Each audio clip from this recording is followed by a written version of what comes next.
उम्मे जमील एक बुरी औरत थी। उसका नाम सुनकर लोग डर जाते थे। वो इतनी बुरी थी कि कुरान पाक में उसके बुरे अंजाम का जिक्र किया गया है कि वो जहन्नुम में जाएगी। इसी वजह से लोग उसे जहन्नुम की माँ भी कहते थे। उम्मे जमील का असली नाम अरवा बिन्त ए हरब था। वो अबू सुफियान की बहन थी और उसकी शादी अब्बू लहब से हुई थी। अब्बू लहब मक्का का एक अमीर और ताकतवर आदमी था। दोनों अपने माल और ताकत पर घमंड करते थे, लेकिन उनके दिल नफरत से भरे हुए थे, खास तौर पर रसूल अकरम सल्लल्लाहु अलैहि वसल्लम के खिलाफ। जब नबी करीम सल्लल्लाहु अलैहि वसल्लम ने इस्लाम की बात लोगों तक पहुंचानी शुरू की तो सबसे पहले अब्बू लहब और उम्मे जमील ने आपका मजाक उड़ाया। अब्बू लहब बुरी बातें करता था और उम्मे जमील लोगों के दिलों में इस्लाम के खिलाफ नफरत डालती थी। उम्मे जमील रोज सुबह कांटे और लकड़ियां इकट्ठी करके रसूल अकरम सल्लल्लाहु अलैहि वसल्लम के रास्ते में डाल देती थी ताकि आपको तकलीफ हो। दिन में वो बाजार में जाकर इस्लाम के खिलाफ झूठ फैलाती और रात को लोगों के बीच लड़ाई झगड़ा करवाती। उसकी जुबान बहुत तेज थी और वो लोगों को दुख पहुंचाती थी। जब भी कोई आदमी इस्लाम के बारे में सुनने के लिए नबी सल्लल्लाहु अलैहि वसल्लम के पास जाता,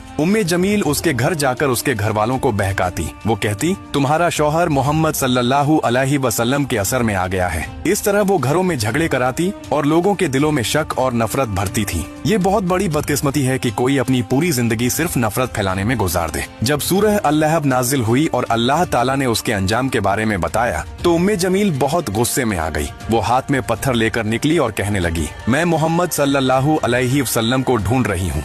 लेकिन जब वो मस्जिद हराम पहुंची तो रसूल अकरम सल्लल्लाहु अलैहि वसल्लम वहाँ हजरत अब्बू बकर रजी अल्लाह अन्हु के साथ बैठे थे। अल्लाह ताला ने उम्मे जमील की आंखों पर पर्दा डाल दिया और वो सामने से गुजर गई, लेकिन आपको देख न सकी। हजरत अब्बू बकर रजी अल्लाह अन्हु ने हैरानी से कहा, या रसूल अल्लाह सल्लल्लाहु अलैहि वसल्लम, वो आपके पास से गुजरी लेकिन उसने आपको देखा नहीं। आप सल्लल्लाहु अलैहि वसल्लम ने मुस्कुराकर फरमाया, अल्लाह ताला ने मेरे और उसके बीच पर्दा डाल दिया है। इस तरह अल्लाह ताला ने अपने रसूल सल्लल्लाहु अलैहि वसल्लम की हिफाजत की और उम्मे जमील अपनी ही नफरत में अंधी होकर वापस चली गई। आखिर में जब अब्बू लहब ने मुसलमानों की जीत की खबर सुनी तो वो गम और गुस्से में मर गया। कुछ समय बाद उम्मे जमील भी बुरी हालत में मर गई। लोगों ने कहा कि उसका अंजाम बहुत दर्दनाक था। कुरान पाक में बताया गया है कि अबू लहब जहन्नुम में जाएगा और उसकी बीवी जो लकड़ियां उठाती थी उसके गले में रस्सी होगी। इस तरह उम्मे जमील अपने घमंड, नफरत और बुरे कामों की वजह से हमेशा के लिए बदनाम हो गई।